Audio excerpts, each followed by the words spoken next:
하나님 말씀 로마서 12장 1절로 2절까지입니다. 제가 봉독해 올리겠습니다. 그러므로 형제들아, 내가 하나님의 모든 자비하심으로 너희를 권하노니 너희 몸을 하나님이 기뻐하시는 거룩한 산 제사로 드리라. 이는 너희의 드릴 영적 예배이니라. 너희는 이 세대를 본받지 말고 오직 마음을 새롭게 함으로 변화를 받아 하나님의 선하시고 기뻐하시고 온전한 뜻이 무엇인지 분별하도록 하라. 아멘. 이제 전도사님 나오셔서 패턴이 문제다 이런 제목으로 말씀 주실 때 은혜 충만히 받으시기 바랍니다. 짧게 기도 한번 하겠습니다. 하나님 감사합니다. 이미 승리하신 하나님, 마귀 권세 무찌르시고 우리를 더 이상 육체의 자녀가 아닌 공중권세 잡은 자의 자녀가 아닌 하나님의 자녀로서 영에 속한 자로서 살게 해주셔서 감사합니다. 하나님, 이것이 입술로만 고백되고 감사되는 것이 아니라 우리 삶으로서 그렇게 살아낼 수 있도록 허락하여 주시고 도와주시옵소서. 이 시간 말씀 가운데에 하나님의 마음을 하나님의 말씀을 우리에게 보여주시고 허락하여 주시옵소서. 듣고 순종하며 그대로 살아낼 수 있는 의지와 믿음 또한 허락하여 주시옵소서. 다시 한번 더 승리하신 하나님, 그 하나님의 일하심을 기대하며 나아갑니다. 예수님의 이름으로 기도합니다. 아멘.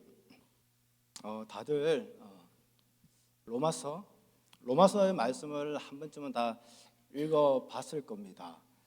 지금 우리 청년들도 이제 로마서 말씀을 매주 이렇게 한 장씩 이렇게 묵상하고 그래서 주일날 나누고 그렇게 읽어가고 있는데 로마서를 읽다 보면 아시겠지만 로마서 1장부터 11장까지는 이렇게 좀 교리적인 내용들이 담겨져 있습니다. 좀 딱딱하죠. 이렇게 그리고 12장부터 로마서 끝장까지는 이제 실제적으로 사도 바울이 우리에게 하고 싶은 얘기, 권면의 말들이 이제 담겨져 있습니다. 그러면 로마서 1장부터 11장까지 이 교리적인 부분에 있어서 어떤 얘기를 다루고 있느냐, 어떤 주제를 가지고 얘기하고 있느냐, 그것은 바로 이제 예수 그리스도는 어떤 일을 하셨고, 그리고 우리는 어떠한 존재였으며, 그리고 예수 그리스도 그 안에서 무엇이 이루어졌는가, 그런 교리적인 내용을 이제 다루고 있죠. 그리고 난 뒤에 오늘 우리가 읽은 이제 본문 말씀 12장 1절부터 이제 사도 바울이 권면의 말을 시작하는데 12장부터 분위기가 이제 확 달라집니다. 오늘 읽은 말씀 보시면 알겠지만 12장 1절 2절 이렇게 됩니다. 그러므로 형제들아, 내가 하나님의 모든 자비하심으로 너희를 권하노니 너희 몸을 하나님이 기뻐하시는 거룩한 산 제물로 드리라. 이는 너희가 드릴 영적 예배니라.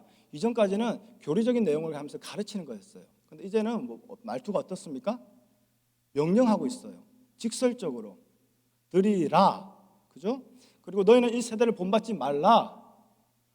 오직 마음을 새롭게 해라. 변화를 받아라. 하나님의 선하시고 기뻐하시고 온전하신 뜻이 무엇인지 분별하도록 해라. 분위기가 싹 달라지고 있죠.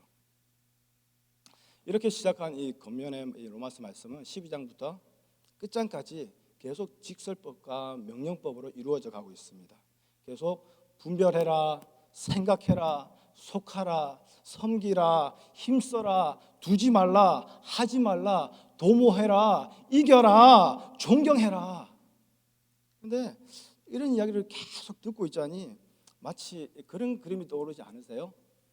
초등학교를 이제 막 들어간 자녀가 아침에 엄마, 아빠 학교 다녀오겠습니다. 인사를 하고 학교를 막 떠나는 그 아이 뒤통수에 대놓고 아무개야, 길 건널 때 차 조심해라. 손 들고 건너고 파란불 켜졌다고 무조건 뛰어들지 말고 신발 구개 신지 말고 똑바로 신고 학교 갔다 왔다 하는 길에 모르는 아저씨가 와서 말 걸거든 무시하고 혹시라도 나이 드신 분이 아저씨가 뭐 힘들어서 불편해서 도와줘야 된다면 너 혼자 가서 도와주지 말고 최소한 친구 2명하고 같이 가서 도와주고 뭐 이러면서 집 들어가는 아이한테 계속 이렇게 잔소리를 하지 않습니까? 이래라. 그런 그림이 떠오르는 거예요. 이런 말씀을 읽다 보니까. 그러니까 사도 바울이 정말 우리를 그냥 사랑하고 아껴서 하나부터 10까지 근데 하나부터 열까지 그것도 다시 또 브레이크다운 해가지고 그 안에 또 막 디테일하게 하나하나 다 이렇게 알려주는 게 너무나 감사하고 사랑스럽게 느껴지는 겁니다. 근데 계속 읽다가 13장 13절에 가보면요, 사도 바울이 우리에게 권면하는데 뭐라고 권면을 하냐면, 단정히 행하라, 방탕하지 마라, 술 취하지 말라, 음란하지 마, 호색하지 말고, 다투지 말고, 시기하지 말고, 너의 육신의 정욕을 위해서 너의 육체를 육신의 일에다 도모하지 마라. 이전까지는 참 고맙고 감사했는데 이 얘기를 들어보니까 마치 로마서가 사도 바울이 예수를 믿지 않는, 하나님을 모르는 그런 사람에게 이 편지를 쓰고 있는 것 같은 그런 느낌이 드는, 그런 착각이 드는 거예요. 근데 여러분 다들 아시다시피 이 로마서는요, 하나님을 모르는 자들에게 쓰여진 편지가 아닙니다. 당시 로마에 있는 하나님을 예배한다는, 예수님을 믿는다는 그리스도인들에게 쓰여진 편지예요. 로마서 1장 6절에서 8절 보면 이렇게 됐습니다. 너희도, 그러니까 로마에 있는 이방인 그리스도이거든, 아니면 이제 유대 출신의 그리스도이든 상관없이 너희 모두 그들 중에 있어 예수 그리스도의 것으로 부르심을 입은 자니라. 이미 예수를 알고 예수 그리스도로 부르심을 입은 자들이래요. 그러면서 로마에서 하나님의 사랑하심을 입고 성도로 부르심을 받은 자들이랍니다. 그리고 8절에 보면 아시겠지만 그들의 믿음 좋은 것이, 너희들의 신앙생활이 온 세상에 소문이 다 퍼져서 자랑이 되고 있고 많은 사람들이 본이 되고 있구나. 아시다시피 로마서는 예수 안 믿는 사람들한테 쓴 편지가 아니라 예수 믿는 사람들, 오늘 이 시간 하나님을 예배하는 사람들에게 쓰여진 편지예요. 그런데 왜 로마서 마지막에 사도 바울이 권면하는 게, 야, 너 이왕이면 좀 성령 충만하고 기도에 힘쓰고 구제에 힘쓰며 말씀 묵상에 좀 더 힘쓰고 교회를 도우며 목사님을 잘 도와서 교회를 영화롭게, 하나님의 일이 좀 더 크게 나타나게 좀 그렇게 해라. 그런 권면의 말이 아닌, 누가 봐도 예수 믿는 사람이 아닌 거예요. 단정해 가라. 단정히 행하지 않는다라는 거예요. 방탕하고 있다라는 거예요. 날마다 술 취하면서 살고 있다라는 거예요. 음란하대요. 다투거나 시기하고 정욕을 위하여, 예수 믿는 사람이 정욕을 위해서 자기 몸을 사용하고 있는데 단 한 번도 브레이크가 걸리질 않아요. 이게 죄지. 내가 이러면 안 되지. 내가 하나님을 믿는데, 예수님을 내가 믿는데 내가 내 몸을 이렇게 정욕을 위해서 내어주면 안 되지. 그런 브레이크 자체가 아예 없어요.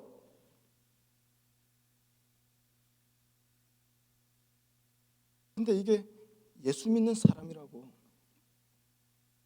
사도 바울은 그들에게 권면하고 있습니다. 왜일까요? 예수 믿는 사람들인데, 하나님 믿는 사람들인데. 이유는 단순합니다. 제가 매번 설교 때마다 얘기하는 것 같습니다. 그 이유는 뭐냐면 예수 잘 믿은 것이 과거의 일이 돼버린 거예요.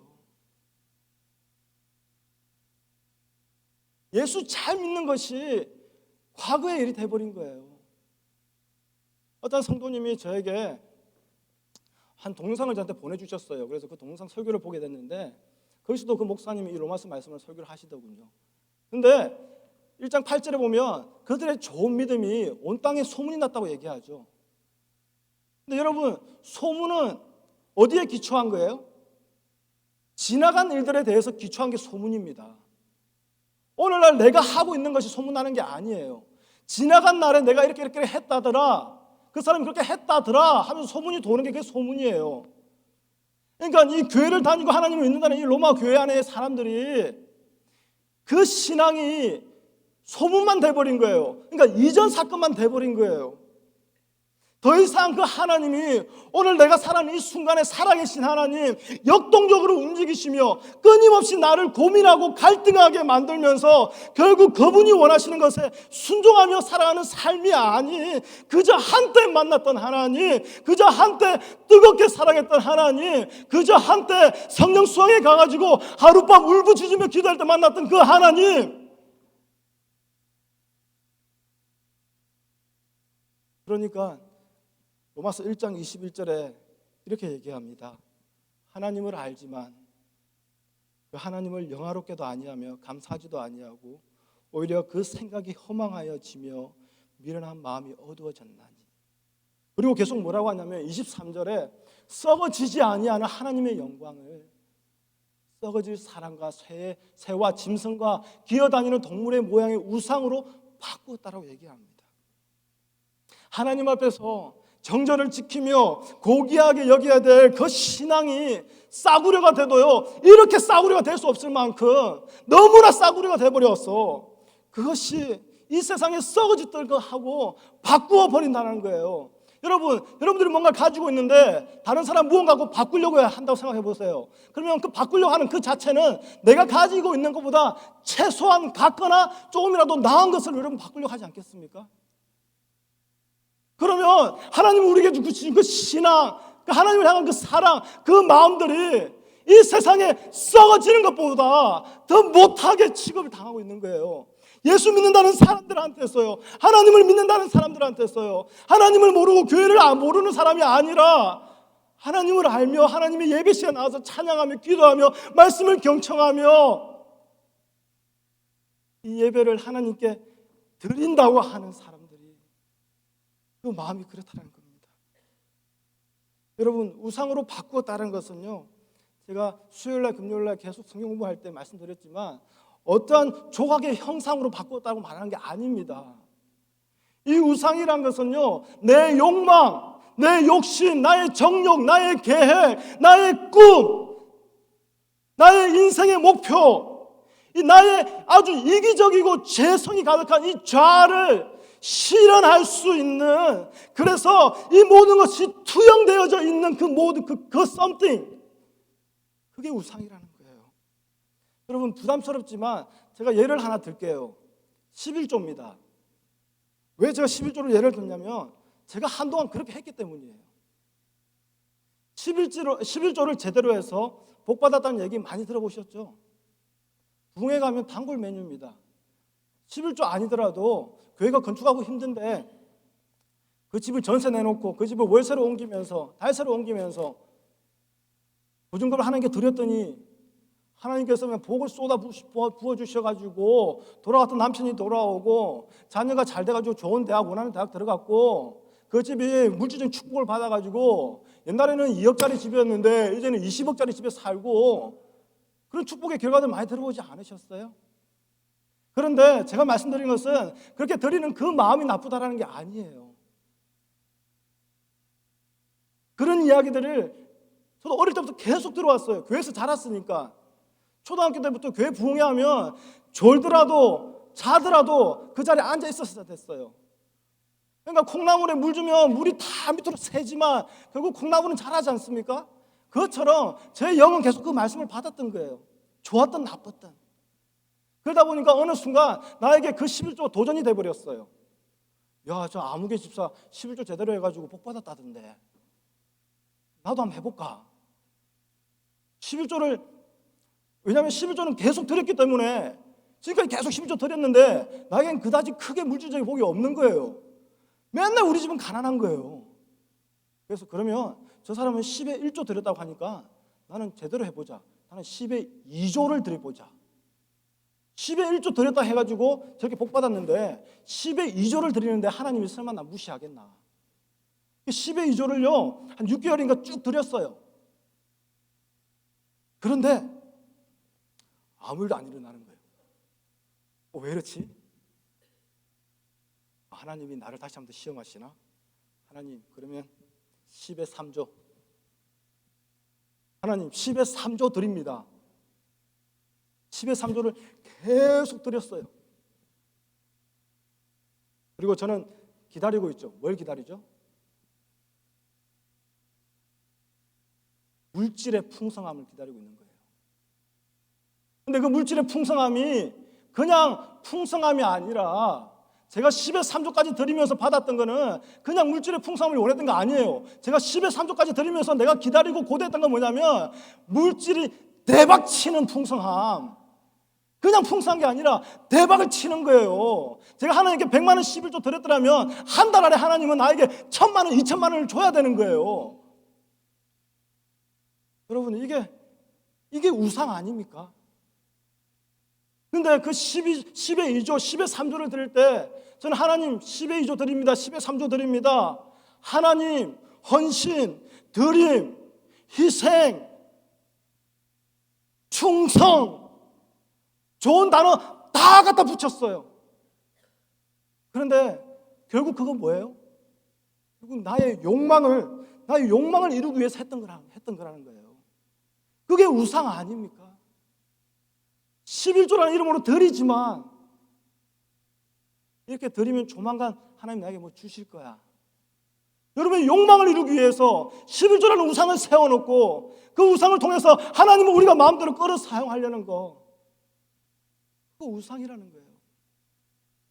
로마 교회 성도들이 11조를 드리면서 교회에 헌신하면서 봉사하면서 예배라는 이름을 가지고 하나님을 자기 원하는 대로 끌어 쓰는 거예요. 우리가 어떤 액션을 취하고 어떤 신호를 주게 되면 하나님은 우리의 액션에, 우리의 어떤 신호에 적극적으로 신호를 받으셔서 우리가 어떤 응답을 주셔야 되는 그런 하나님의 위치로 만들어 놓고 있는 거예요. 하나님의 이름을 부르지만 그 이름이 하나님이 아닌 우상이 되어버렸어요. 우리를 위해, 아니 나를 위해 단번에 죽으셨다고 말하고 있습니다. 히브리서에, 로마서에 나를 위해서 단번에 죽으신 하나님, 단번에 죽으신 예수님, 그걸 다시 풀어서 얘기하면 그 예수님 단 한 번도 머뭇거리지 아니하시고 단 한 번도 고민하지 아니하시고 단 한 번도 앞뒤 따지면서 제가 괜찮을까, 내가 제 위해서 죽어줘도 제가 쓸만할까 계산하지도 아니하시고 그 목숨을 단 한 번도 아까워하지 아니하시고 실수도 하지 아니하시고 실패도 하지 아니하시고 단번에 죽으신 예수 그리스도, 나를 위해서. 근데 그 죽음으로 끝난 것이 아니라 넉넉하게 풍성하게 부활하신 그 예수님, 그 안에 있는 그 예수의 생명의 성령의 법이 나를 죄와 사망의 법에서 해방시켰어요. 그 죄와 사망의 법에서 해방함을 받은 우리가 오늘 말씀에 나오는 그 로마의 교회에 있는 예수 믿는다고 하지만 한때 믿었음을 내세우지, 오늘을 말씀으로, 오늘을 하나님이 주시는 능력으로, 성령의 능력으로 오늘의 삶을 하나님과 함께 살아내지 못하는 그 하나님 앞에서 죽은 자와 같은 똑같은, 그들과 전혀 다를 바 없는, 여전히 다시 육신을 따르며 공중근세를 잡은 자를 따르고 있지 않나, 이 말입니다. 우리가 지금 이런 자들의 특징이 뭔지 아세요? 1장 28절에 보면 그들이 마음에 하나님 두기를 싫어한다고 합니다. 하나님, 진짜 하나님, 정말 하나님 그분 그 자체가 불편한 거예요. 내가 원하는 하나님, 내가 섬기는 하나님은 편하고 좋은데 그것을 깨어부수는 진짜 하나님은 내 마음이 너무나 불편한 거예요. 내 삶이 너무나 고단해지는 거예요. 그랬더니 그들의 삶에 나타나는 행동이 뭡니까? 모든 불의, 추악, 탐욕, 악의가 가득하고 시기하고 살인하고 분쟁하고 사기하고 악독이 가득하고 수근수근대며 비방하고 다른 사람을 능욕하고 교만하며 자랑하며 악을 도모하고 부모를 거역하고 우매하며 배역하며 무정하며 무자비하고 하나님께서 미워하시는 자가 되버린 거 아닙니까? 이게 예수 믿는 사람이냐고요? 이게 내가 하나님을 믿는다고 말하는 사람이냐고요? 이게 내가 하나님께 예배한다고 말하는 사람들의 삶의 모습이냐고요? 근데 이 많은 리스트들 중에서 나는 여기서 해당 사항이 단 하나도 없습니다 라고 말할 사람 어디 있습니까? 저를 포함해서 이 많은 것 중에 단 하나도 나에게 해당되는 게 없어요, 하나님 감사해요 라고 말할 사람 누가 있냐고요? 그러니까 오늘 사도 바울은 오늘 본문 말씀을 통해서 강력하게 권면하는데, 그걸 뭐냐면 너희의 예배를 거룩한 영적 예배를 드리라는 거예요. 거룩한 영적 예배로 너희 몸을 하나님께 드리라는 거예요. 근데 그렇게 하기 위해서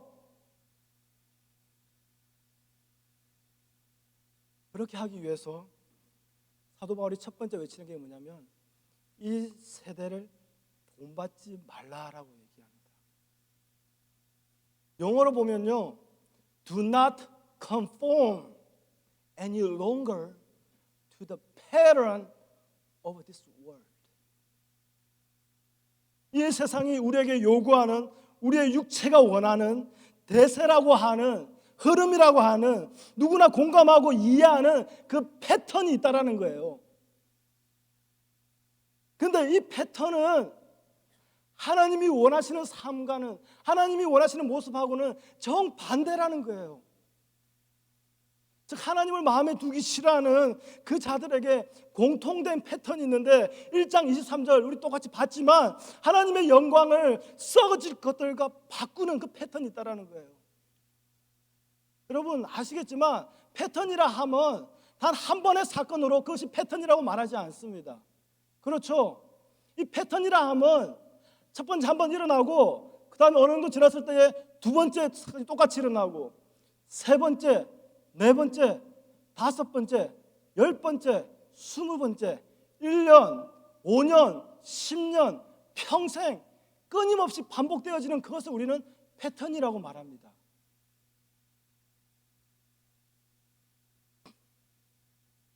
그것이 점점 반복되어져 가는 겁니다. 먹고 살아야 하니까, 성공해야 하니까, 그래서 앞만 보며 열심히 일하며 살아오고 달려왔더니, 열심히 살아왔더니, 열심히 그 패턴을 따라서 살아왔더니 어느 순간 내 삶에 하나님이 계시질 않는 거예요. 어느 순간 하나님이 나를 다스리지 못하고 계시는 거예요. 하나님은 그저 주일날 예배 때 나와서 그냥 관념적으로 한번 그냥 리마인드 되고 끝나버리는 분이 돼버렸어요. 마치 여러분 이순신 장군 아시죠? 세종대왕 아시죠? 역사적으로 실존했던 인물들이에요. 너무나 훌륭한 일을 하셨어요. 그래서 가끔씩은 우리에게 어떠한 감동을 줍니다. 우리에게 어떠한 뭐랄까 동기부여도 허락합니다. 그러나 그 이순신 장군이, 세종대왕이 전혀 내 삶을 지배하지 못하고 다스리지 못하는 것처럼 하나님이 그냥 이순신 장군처럼, 세종대왕처럼 그냥 그런 인물로 그냥 돼버렸어요. 어떻게 하다 보니까 열심히 이 땅 가운데서 성공하며 살면서 그렇게 반복되는 패턴 속에 살다 보니 하나님이 그렇게 돼버렸어요. 이런 찬양이 있습니다. 세상 북이 아니람과 세상 근심하다가 주님 나를 찾으시면 어떻게 만날까.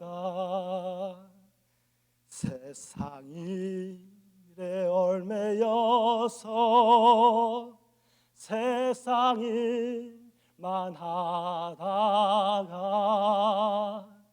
주님 나를 부르시면 어떻게 만날. 다시 할까요? 1절부터.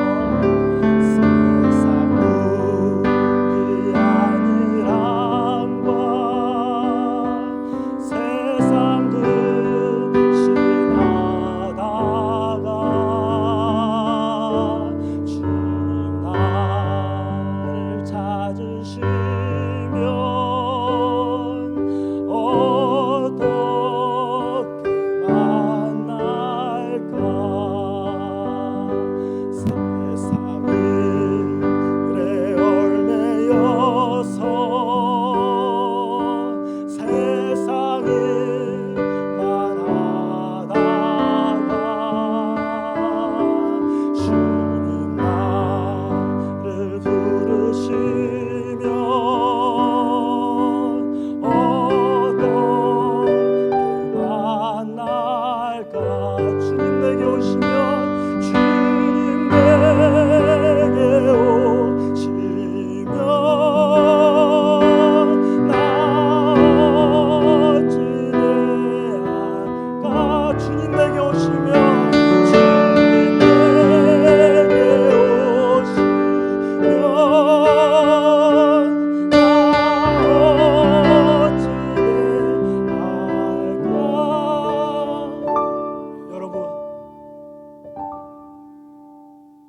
가사가 여러분에게 어떻게 다가오십니까? 한 주 동안 설교를 준비하고 묵상하다가 또 찬양도 준비해야 되니까 찬송가를 이렇게 뒤적거리고 저렇게 뒤적거리다가 이 찬송을 발견했는데요.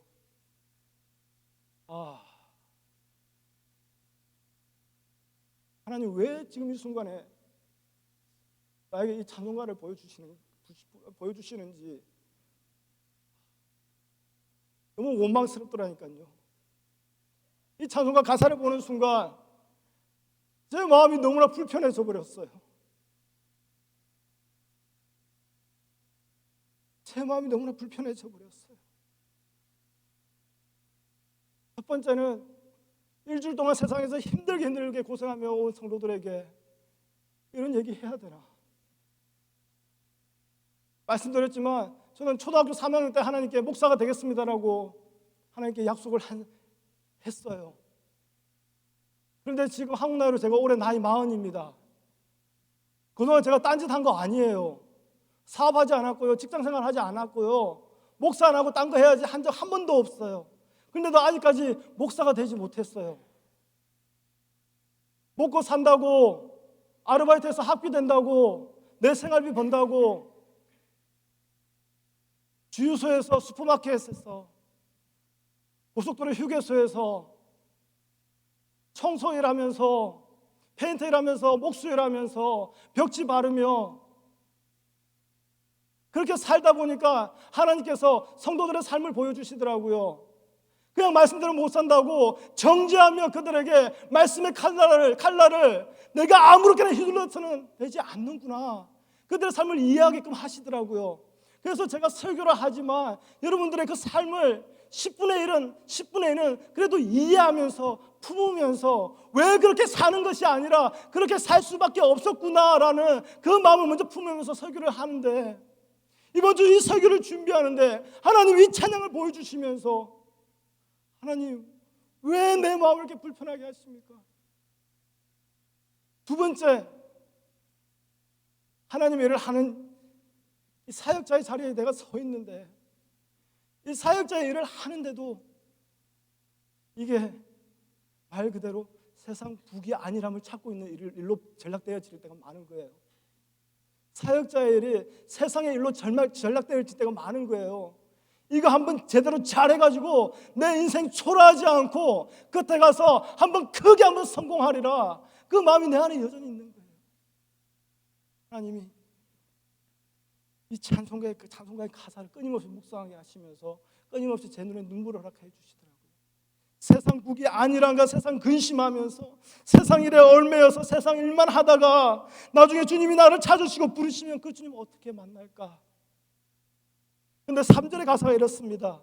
지금까지 내가 아닌 주님께서 보시고 훗날에 나를 보고 무엇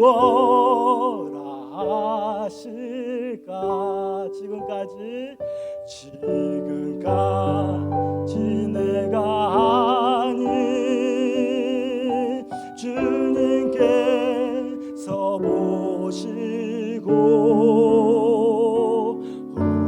훗날에 나를 보고 무엇 하실까? 주님이 뭐라고 하실까요? 지금까지 내가 한 일, 훗날에 주님 앞에 섰을 때에 내가 한 일 주님께서 보시면 나에게 뭐라고 하실까요? 어느 순간 기도를 놓아버렸어요. 어느 순간 말씀 묵상을, 말씀 읽음을 놓아버렸어요. 근데 한 번 놓아버린 줄 알았는데 어느 순간 내 삶에 그 놓아버림이 패턴이 돼버렸어요. 예배 나오는데, 주님 앞에 나오는데 바빠서 한 번 헌금을 준비하지 못했어요. 삶이 너무 힘들어서 한 번 11조를 온전히 드리지 못했어요. 그런데 어느 순간 주님 앞에 나오는데 헌금이 없어졌어요. 11조가 없어졌어요. 감사헌금을 전혀 드리지 못하는 것이 내 삶의 패턴이 돼버렸어요. 예배 시간 5분 10분 늦는 거 괜찮아요. 왜냐하면 아직 찬양하고 있으니까, 아직 설교를 시작 안 했으니까. 그것이 내 삶의 패턴이 돼버렸어요.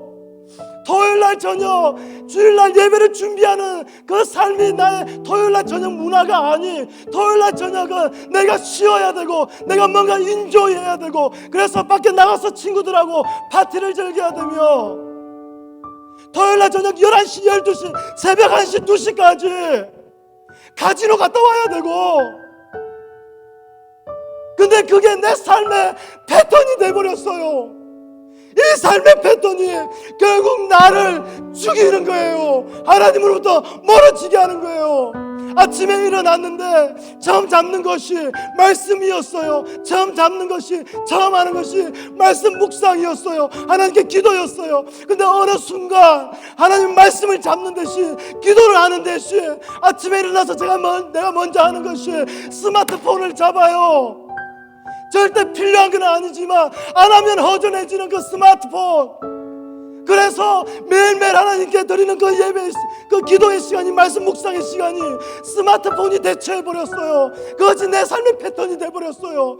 좀 더 얘기할까요? 그 스마트폰이 어디까지 침범하느냐, 우리가 주일날 드리는 이 예배 시간마저도, 찬양하는 그 시간마저도, 하나님께 예배하는 이 시간, 예배의 말씀이 선포되는, 하나님의 말씀이 선포되는 이 시간마저도 우리는 스마트폰으로 깔딱깔딱거리고 있어요. 하나님 말씀이 선포되는데 끊임없이 텍스트를 확인하고 끊임없이 SNS를 확인하면서 습관적으로 스마트폰에 빠져버렸어요. 하나님 말씀이 선포되는 이 시간에 하나님이 우리의 얼굴을 대면하며 우리를 축복해 주시기 원하시고 우리를 구해 주시기 원하는 이 시간에 하나님보다 스마트폰 깔짝거리는 게 더 중요해져 버린 이 세대의 이 패턴들 어떻게 하겠어요? 어떻게 할래요? 어떻게 할래요?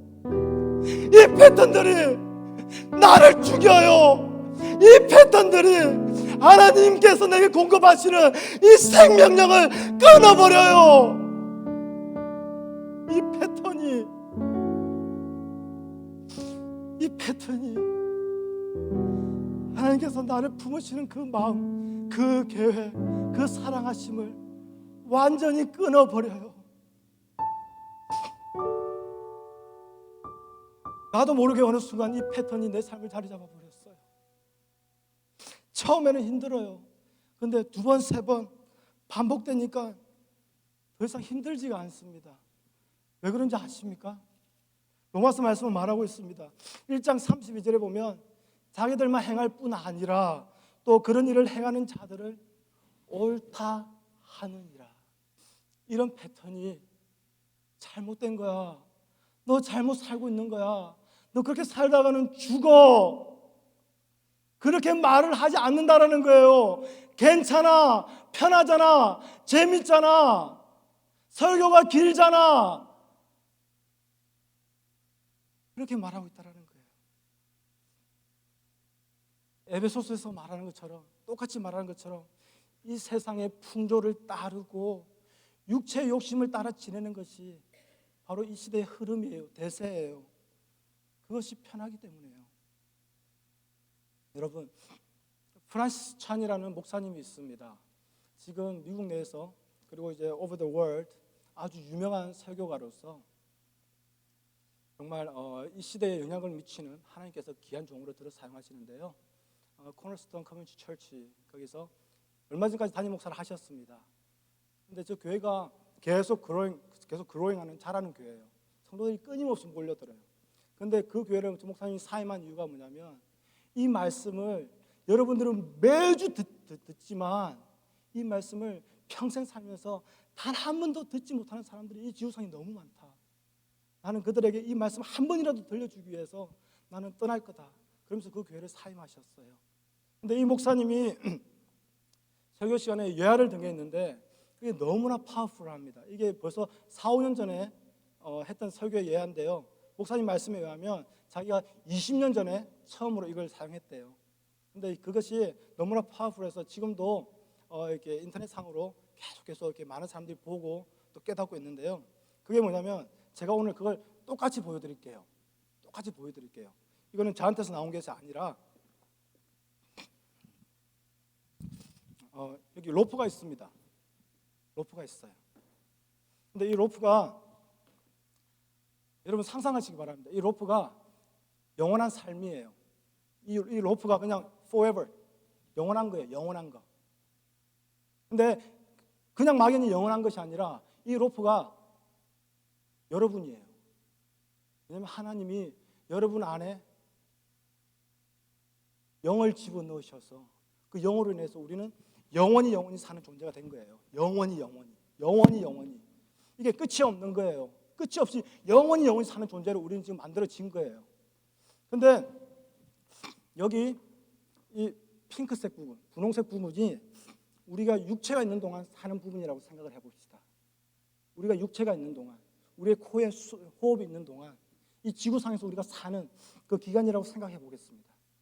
근데 많은 사람들이요, 오직 이 부분만 생각하면서 살아가고 있는 거예요. 이 부분에서만 여기서 성공하고요, 여기서 누리고요, 여기서 즐기고요, 여기만 생각하면서 미친 듯이 달려가는 거예요.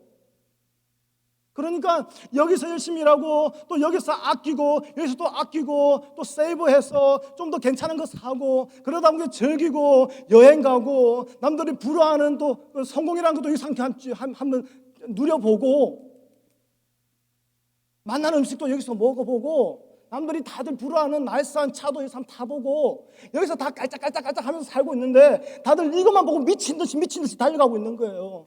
그런데 여러분, 이거는 어떻게 할래요? 이거는 이 뒤에 오는 이거 다 어떻게 할래요? 이거 영원한 거.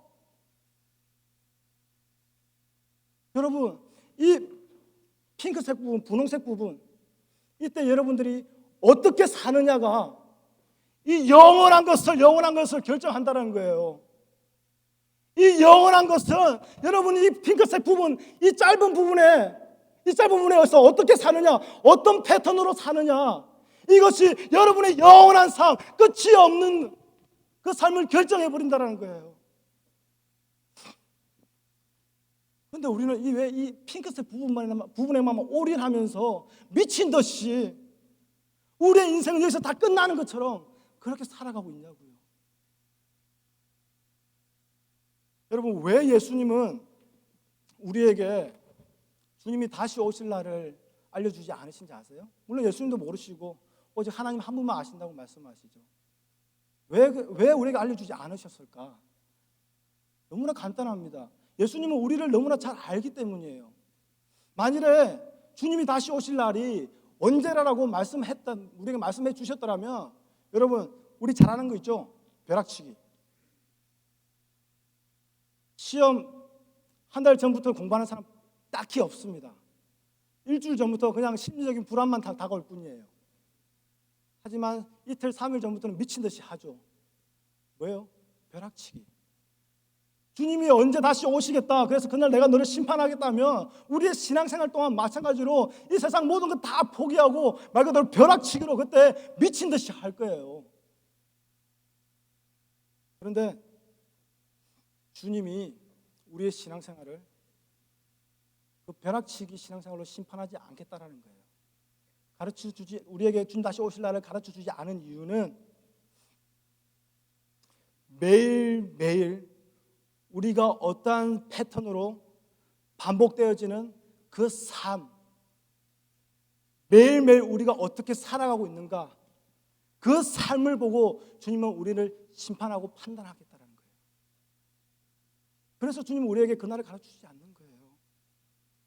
일상의 신앙생활로, 매일의 신앙생활로 우리를 심판하시고 우리의 영혼을 결정하시겠다는 거예요. 그러니까 이 핑크색 부분, 이 부분에서 우리는 어떤 패턴에 따라가고 있는가, 이게 중요한 거예요. 그러기에 사도 바울이 이렇게 외치는 겁니다. 여러분, 제발 세상 풍조를 따라가지 마십시오. 제발 이 세상이 성공이라고 외치는 것들을 따라가지 마십시오. 그것들에게 하나님을 양보하지 마십시오. 더 이상 허무한데 굴복하지 마십시오. 하나님의 선하시고 기뻐하시고 온전하신 뜻이 무엇인지 좀 분별하시기 바랍니다. 그런데 이게 우리의 힘으로 되는 거 아니에요. 이것은 예수 안에 있는 생명의 성령의 법이 죄와 사망의 건세에서 우리를 해방시키셨고 오늘도 해방시키고 계셔서 우리에게 육의 생각이 아닌 영의 생각을 갖게 하실 때 이것이 가능한 겁니다. 또한 성령이 로마서 말씀에 계속 말하고 있지 않습니까? 성령이 친히 우리의 영과 더불어 우리가 하나님의 자녀임을 증언하고 계신다고 말하고 있어요. 우리의 연약함을 도와서 말할 수 없는 탄식으로 우리를 위하여 간구한다라고 말씀하고 계십니다. 그런데 그 성령이 간구하시는 게 뭐라고 얘기하냐면 하나님의 뜻대로 우리를 위해서 간구한대요. 우리의 뜻, 우리가 원하는 거, 내가 필요한 거, 그걸 위해서 성령이 간구해 주시는 것이 아니라 내 인생, 내 목숨, 내 영혼, 나의 생명을 위해서 하나님의 뜻대로 성령이 나를 위해서 간구하고 계신다라는 거예요. 여러분, 이거 얼마나 멋진 말씀이에요.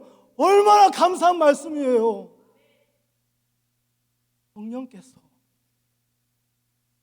성령께서 하나님의 뜻대로 나를 위해서 간구하고 계신다는 거.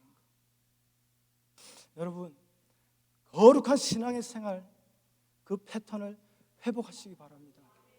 여러분, 잘못된 거 제가 일일이 리스트 아웃 해가지고 말씀드릴 수는 없겠지만 여러분의 삶을 되돌아보시고 여러분이 무엇이 잘못된지 알고 계실 거예요.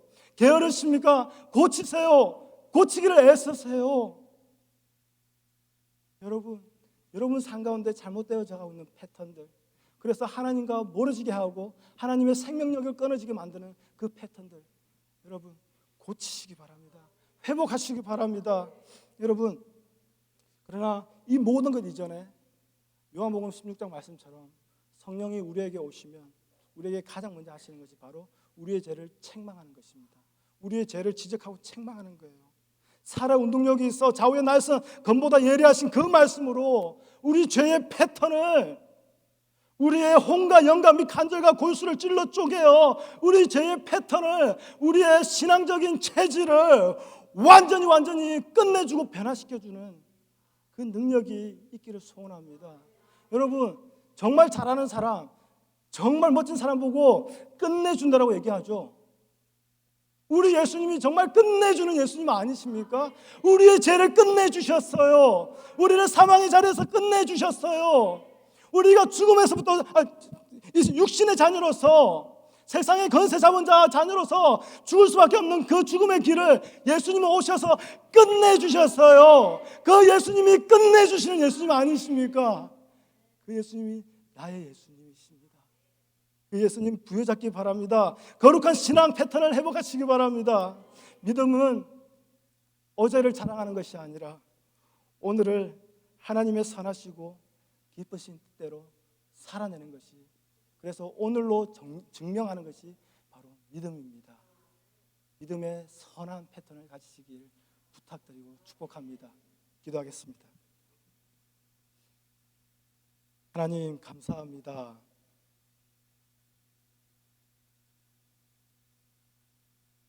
하나님이 원하시는 모습대로 살아가기를 원하고 하나님이 요구하시는 모습대로 또 이루어지기를 원하는데 하나님, 우리가 그렇게 하지 못합니다. 자꾸 세상의 풍조를 따라갑니다. 이 세상의 패턴을 따라갑니다. 그런데 그게 죽는 길인지도 모르고 내가 망하는 길인지도 모르고 내가 지옥 가는 길인지도 모르고 그것이 편하고 좋아서 육체의 정욕대로 살아가고 있는 우리의 모습을 주님 불쌍히 여겨주시고 긍휼히 여겨주셔서 다시 한 번 더 예수 안에 있는 생명의 능력으로 말미암아 우리 안에 거룩한 신앙의 패턴을 회복시켜 주시옵소서.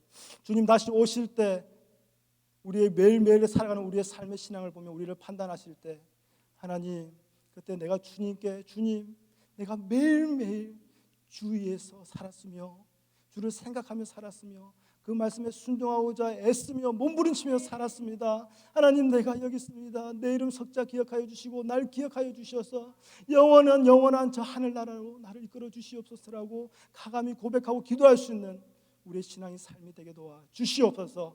감사하며 예수님의 이름으로 기도했습니다. 아멘.